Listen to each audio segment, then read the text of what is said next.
오늘 하나님의 말씀은 잠언서 23장 22절부터 26절까지의 말씀입니다.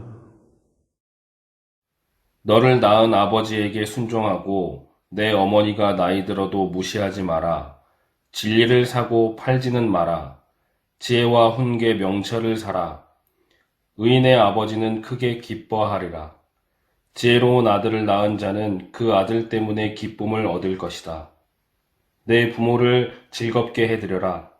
너를 낳아주신 분을 기쁘게 해드려라.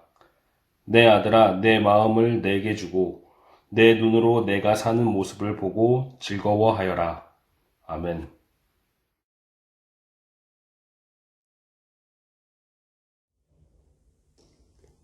오늘은 어버이 주일입니다.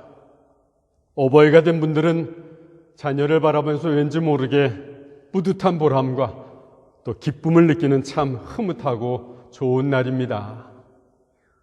그런데 이 날이 이렇게 좋은 날임에도 불구하고 우리 대부분의 성도들은 어버이와 멀리 떨어져 있습니다.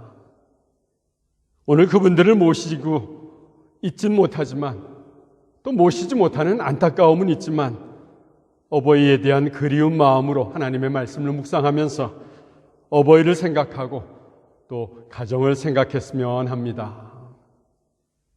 여러분들은 가정하면 무엇이 떠오르십니까? 가정에는 쉼이 있습니다. 평안이 있습니다. 자유함이 있습니다. 가정에는 나를 사랑하는 사람들이 있습니다. 또 가정에는 나를 이해하는 사람들이 있습니다. 예전에 어떤 청년은 가족은 다 내 편입니다 라고 이야기하는 이야기도 듣게 됩니다. 상당히 의미 있는 가족에 대한 정의라고 생각이 됩니다. 그렇습니다.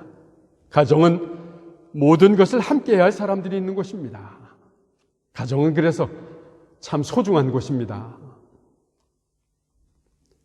이런 가정은 서로 의지하고 서로 협력하면서 살아가야 합니다. 개인의 욕심이 아니라 서로 협력하면서 살아가야 하는 것입니다. 부모와 자녀들이 함께 살아가는 법을 또 서로 배우는 것이 가정입니다. 특별히 성경적인 가정은 하나님이 중심이고 하나님이 공통 부모가 되는 가정입니다. 그래서 부모와 자녀들이 대화를 나눌 시간과 대화를 나눌 공간들이 더 많은 곳입니다. 가정에서 자녀들은 부모를 통해서 하나님의 지혜를 경험하게 됩니다. 또 하나님의 말씀을 가르치고 또 배우고 또 그 말씀을 실천하기에 아주 좋은 교육의 현장이 성경적인 가정인 것입니다. 그런데 요즘 가정 전문가들은 가정이 해체되고 있습니다 라고 연구하며 발표를 합니다. 전문가들이 말하는 가정 해체 시대에 살고 있는 우리에게는 성경적인 가정이 가장 아름답고 가장 모범이 되는 가정임을 확신하게 되는 것입니다. 그럼 그렇게 아름답고 행복한 성경적인 가정이 우리의 가정일을 소망한다면 어떻게 해야 합니까? 성경적인 가정이 우리의 가정이기를 소망한다면 무엇보다도 먼저 우리의 어버이를 잘 섬겨야 할 것입니다. 신명기 5장 16절에서는 이렇게 기록하고 있습니다. 신명기 5장 16절입니다. 같이 읽어봅니다. 너희는 너희 하나님 나 여호와가 명령한 대로 너희 아버지와 어머니를 잘 섬겨라. 그리하면 너희 하나님 나 여호와가 너희에게 영원히 주는 이 땅에서 오랫동안 잘 살 수 있을 것이다. Ehren deinen Vater und Mutter, dein Gott es dir geboten hat. 너희 아버지와 너희 어머니를 잘 섬겨라 말씀하십니다. 여기서 섬길 수 있으면 좋겠다라는 것이 아닙니다. 섬겨라입니다. 그러니까 하나님의 말씀은 어버이를 섬기는 것이 도덕적이고 윤리적인 문제가 아니라는 것입니다. 어버이를 섬기는 것은 해도 되고 안 해도 되는 문제가 아니라는 것입니다. 어버이를 잘 섬겨라는 하나님의 명령이라는 것입니다. 그런데 어버이를 잘 섬기는 것이 그리 쉽지만은 않습니다. 어버이 섬김이 말로는 쉬운데 사실 우리 삶에 실천하려면 잘 안 되는 것입니다. 간단한 예를 들자면, 가벼운 예를 들자면 이런 것입니다. 오랜만에 가족 전체가 외식을 하려고 준비를 합니다. 할아버지, 할머니, 손주들 기분 좋게 외식을 한번 하려고 식당을 이제 고르기 시작을 합니다. 어린 자녀들은 어떻습니까? 피자집이나 치킨집을 선호합니다. 그런데 연세가 들은 어른들은 어떻습니까? 어르신들은 요즘 신세대들의 입맛과는 전혀 다르십니다. 어른들은 탕 종류나 칼칼한 생선찜 같은 것을 좋아하실 것입니다. 이 외식이라는 것을 자주 했으면 몰라도 어쩌다 한 번이라면 모두가 다 서로 팽팽하게 자기가 원하는 것을 기대하고 또 주장하게 될 것입니다. 이쯤 되면 어떻습니까? 3세대 전체가 갈등을 겪게 되는 것입니다. 아들 편을 들을 수도 없고 어른 편을 들을 수도 없고 참 곤란한 상황이 생기는 것입니다. 그래서 결국은 모두가 기분 상하게 되는 것입니다. 간단한 예이긴 하지만은 실제로 우리가 섬기려 할 때에 부딪히는 것이 많다라는 것입니다. 갈등도 참 많다는 것입니다. 그래서 이 가족은 다시는 함께 외식을 하지 않겠다라고, 계획을 하지 않겠다라고 결심을 합니다. 외식뿐이겠습니까? 함께 산다라는 것도 계획하지 않습니다. 가족이 종종 모이는 것도 없어지기 시작을 합니다. 처음부터 이런 상황을 원하고 계획했던 것은 아니었습니다. 그러나 점점 멀어지기 시작하는 것입니다. 작은 일로 시작해서 엄청난 결과를 갖게 되는 것입니다. 이런 가정 해체 시대에 살아가는 우리들에게 오늘 본문은 어버이를 공경하고 섬긴다는 것이 어떤 것인지, 또 어버이를 공경하고 섬긴다는 것이 어떻게 하는 것인지 구체적으로 가르쳐주고 있습니다. 먼저 어버이를 섬기라는 것은 어버이의 말씀을 잘 들으라는 것입니다. 오늘 본문 22절의 말씀입니다. 같이 읽어봅니다. 너를 낳은 아버지에게 순종하고 내 어미가 나이 들어도 무시하지 말라. 너를 낳은 아버지의 말씀을 잘 들어라. Hör auf deinen Vater, der dich gezeugt hat. 그렇습니다. 어버이를 섬긴다라는 것은 그분의 말씀을 잘 듣는 데서부터 시작한다는 것입니다. 물론 말을 하는 것보다 듣는 것이 훨씬 더 어려운 것입니다. 들어준다는 것이 얼마나 힘든 것인지 우린 잘 압니다. 그것이 얼마나 힘든 일인지 듣다가 힘들다고 무시하지 말라는 것입니다. 이런 질문 해봅니다. 근데 자녀들이 왜 듣기를 싫어합니까? 말씀이 매번 늘 하시는 똑같은 말씀이라면 자녀들이 정말 싫어할 것입니다. 근데 부모의 입장입니다. 우리 아이들이 우리가 부모로서 이야기를 하고 있는데 귀를 막고 있고 그러다가 어리둥가 피해버린다면 어떻습니까? 젊은 부모이든지 나이가 든 부모이든지 마음에 상처가 될 것입니다. 어버이들은 무시를 당했다고 가슴이 미어지는 아픔을 갖게 될 것입니다. 그러니 힘들지만 어버이의 말씀을 귀를 기울이라는 것입니다. 말도 안 된다고 핀잔하지 말고 그냥 들으라는 것입니다. 똑같은 말씀이라도 가볍게 여기지 말고 들어야 한다는 것입니다. 어른들이 넋두리를 하실지라도 좀 들어주고 푸념을 하실지라도 좀 들어줘야 한다는 것입니다. 이 어버이의 말씀을 잘 들어드리는 것이 섬김의 시작이라고 오늘 잠언서는 처음부터 강조합니다. 특별히 오늘 본문은 내 늙은 어미를 무시하지 말라 강조합니다. Verachte deine Mutter nicht, auch wenn sie alt geworden ist. 가만히 생각을 해봅니다. 늙어가는 것만 해도 우울하고 마음이 서러운데 늙었다고 자녀들에게까지 무시를 당한다면 어떻게 살아갈 수 있겠습니까? 사실 늙어가는 것을 좋아하는 사람은 아무도 없을 것입니다.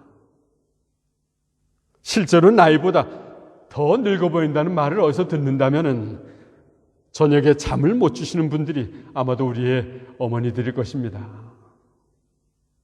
그래서 늙어지면 화장도 하게 되고 또 치장도 하게 되는 것입니다. 이 화장에 관한 유머를 여러분들도 잘 아시죠? 유머입니다. 오해하지 마시기 바랍니다. 20대가 화장을 하면 화장이라고 한다고 합니다. 그런데 30대가 화장을 하면 치장이라고 합니다. 40대가 화장을 하면 분장이라고 하고 50대가 화장을 하면 변장이라고 합니다. 그럼 60대가 화장을 하면 뭐라고 하겠습니까? 그것은 포장이라고 하는 것입니다. 저도 한동안은 흰 머리카락을 감추기 위해서 검은 머리카락 색으로 포장을 했었습니다. 근데 이제는 그 포장을 뜯어버렸습니다. 어른들은 늙었다는 말을 듣고 싶지 않아서 분장을 하고 변장을 하고 포장이라도 하려고 하는데 자녀들로부터 무시를 당하면 어떻게 살아갈 수 있겠습니까? 오늘 잠언서는 우리에게 명령하십니다. 어버이가 늙으셔서 시대 감각이 떨어진다고 무시하면 안 됩니다. 그럴수록 어버이의 말씀을 잘 들으십시오. 그렇습니다. 어버이의 말씀을 잘 듣는 것이 섬김의 시작인 것입니다. 어버이의 말씀을 잘 들으시기 바랍니다. 두 번째로 어버이를 섬기고 공경한다는 것은 어떤 것입니까? 그것은 우리들이 진리를 소중하게 여기는 것을 의미하는 것입니다. 잠언서 23장 23절입니다. 같이 읽어봅니다. 진리를 살고 팔지는 말라. 지혜와 훈계, 명철을 사라. Lass dir Wahrheit etwas kosten. 무엇을 의미하는 것입니까? 진리를 사라는 것입니다. 진리를 사고 진리를 팔지는 말라는 것입니다. 이 말은 진리를 소중하게 여기라는 것입니다. 그럼 자녀로서 진리를 소중하게 여기는 것은 어떤 것입니까? 사도 요한은 요한 3서 1장에서 이렇게 강조합니다.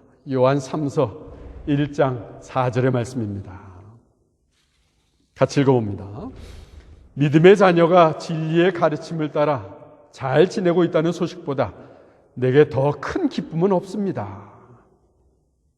믿음의 부모는 자녀들이 진리를 소중하게 여기며 말씀대로 사는 것을 볼 때 가장 기뻐하신다라는 것입니다. 그보다 더 큰 즐거움이 없다는 것입니다. 오늘 보면 24절에서도 명확하게 강조합니다. 24절입니다. 같이 읽어봅니다. 의인의 아버지는 크게 기뻐하리라. 지혜로운 아들을 낳은 자는 그 아들 때문에 기쁨을 얻을 것이다.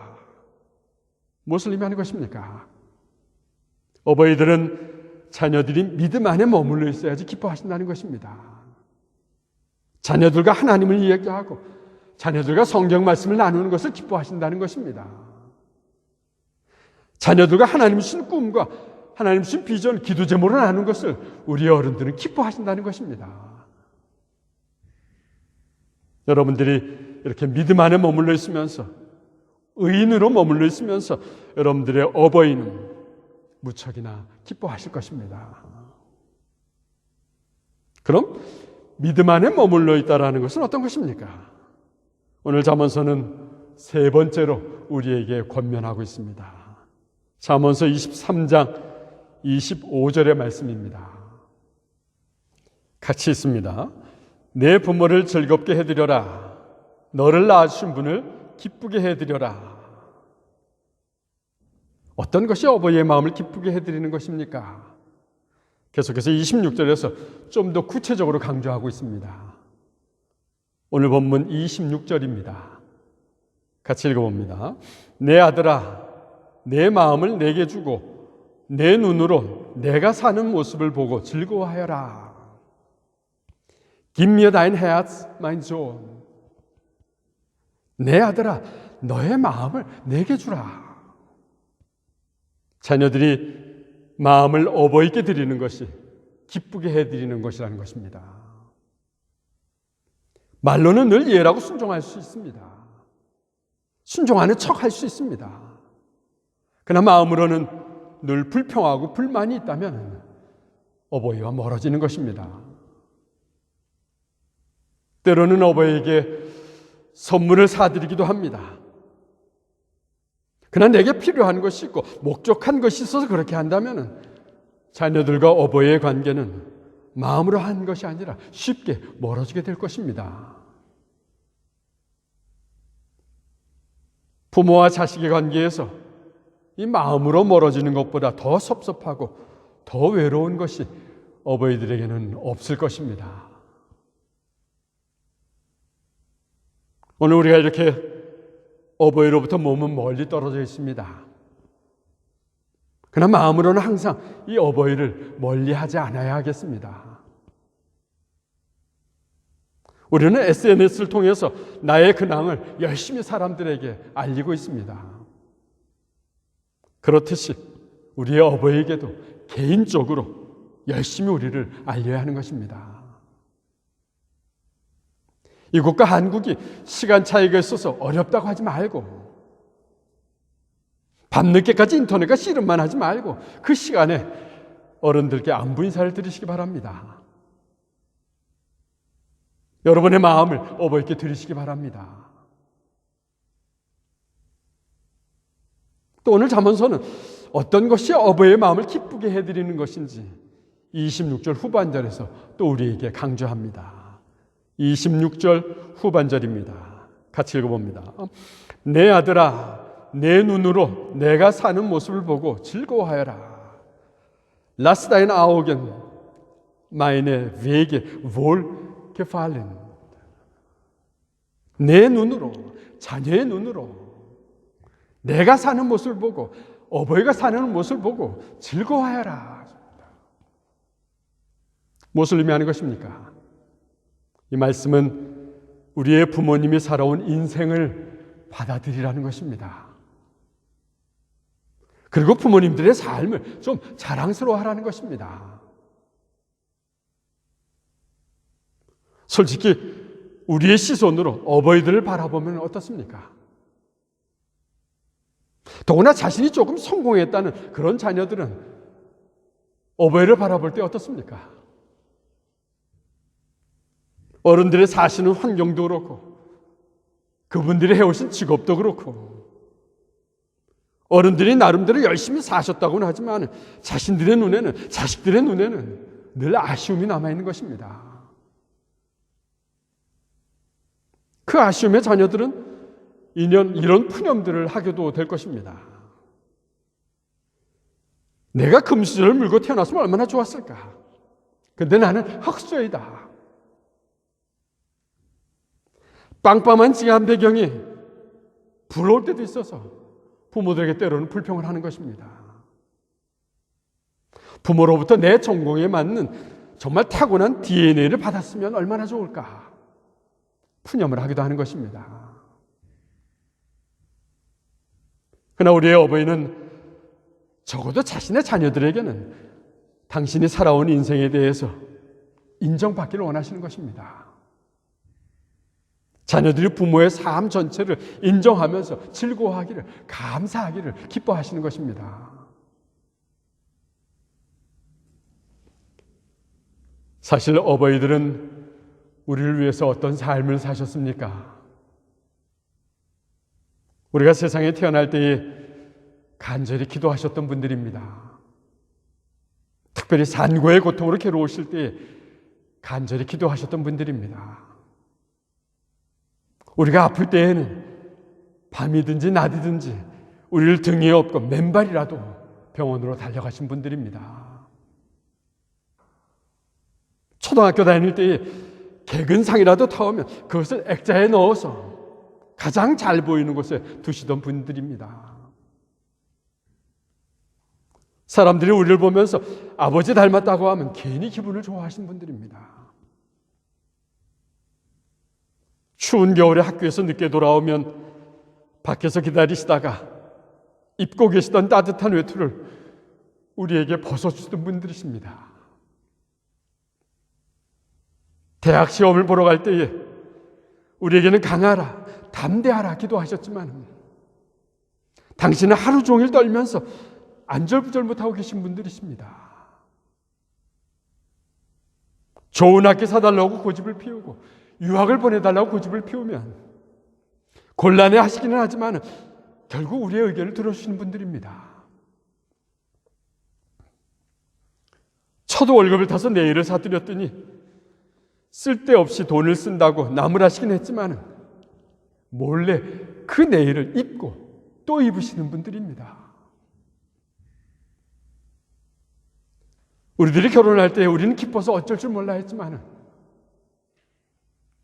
어버이는 처음으로 왠지 눈시울이 붉어지셨습니다. 어버이가 생신을 맞이해서 모처럼 용돈을 조금 드리면 그 돈에 보태서 우리를 위해서 보약을 지셔준 분들이 우리의 어버이입니다. 오직 자식 하나 잘 되길 바라면서 살아온 한평생입니다.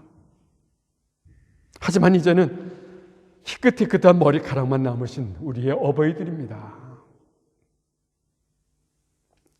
사랑하는 여러분, 오늘 우리에게 주신 메시지는 무엇입니까?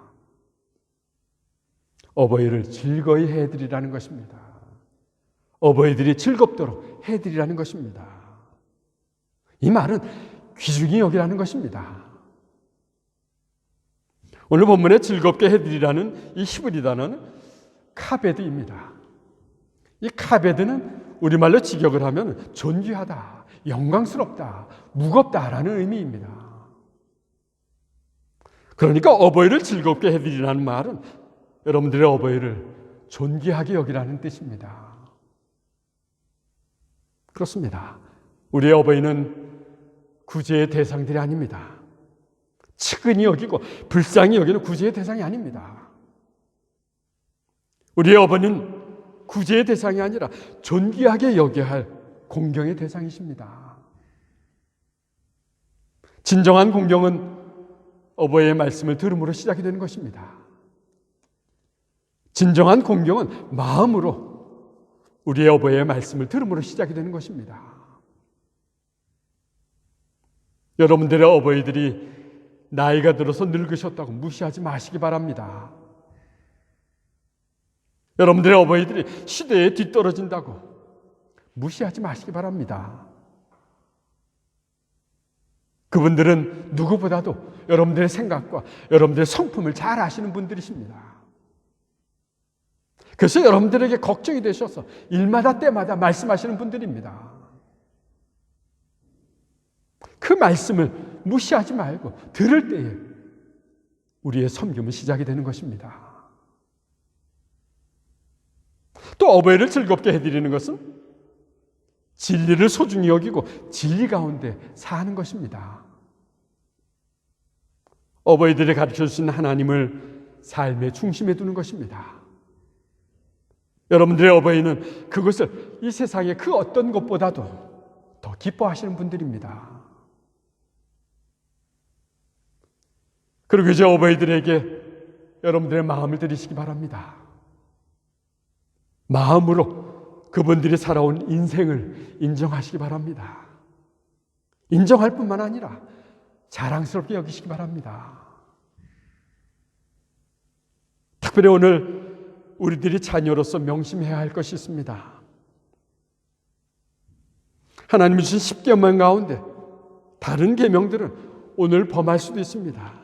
그러나 바로 하나님께 무릎 꿇고 회개하면서 다시 시작할 수 있습니다. 그러나 부모를 즐겁게 해드리라는 이 계명은 어느 날 갑자기 우리가 지킬 수 없는 계명이 되어버릴 수도 있는 것입니다. 왜냐하면 우리의 어버이들은 우리를 기다려주기만 하는 것이 아니기 때문인 것입니다. 그래서 송강전철은 이렇게 노래합니다. 어버이 살아계실 때 섬기기를 다하여라. 한 번 가신 뒤에 애달프다 어이하리. 생전에 고쳐 못할 것은 이뿐인가 하노라. 우리의 어버이들은 기다려주지 않습니다. 우리의 어버이들이 살아계실 때 더욱 마음으로 섬김비를 다하는 저와 여러분들이시기를 간절히 축원합니다. 기도하겠습니다. 사랑의 하나님, 우리들에게 어버이를 허락해 주셨음에 감사를 드립니다. 그들의 사랑과 그들의 섬김과 그들의 헌신이 아니었으면 오늘의 우리가 존재할 수 없음을 고백하게 됩니다. 세월이 흐르고 세대가 지나갈수록 우리의 어버이들이 무실당하며 살아가고 계신 것은 아닌지 뒤돌아보게 됩니다. 마음으로 늘 아프게 해드린 것은 아닌지 돌아보게 됩니다. 우리를 성령으로 만지셔서 우리의 어버이들의 말씀을 잘 들을 수 있도록 도와주시옵소서. 우리 어른들이 어려서부터 가르쳐주신 진리의 말씀을 소중히 여길 수 있도록 도와주시옵소서. 특별히 우리의 어버이들이 살아오신 삶의 과정들, 그들의 삶의 결과들을 인정하고 감사하면서 마음으로 존경하도록 성령으로 함께해 주시옵소서. 우리의 어버이들이 살아계실 때에 더욱 마음으로 섬길 수 있도록 우리에게 은혜를 허락해 주시옵소서. 예수님의 이름으로 기도드렸습니다. 아멘.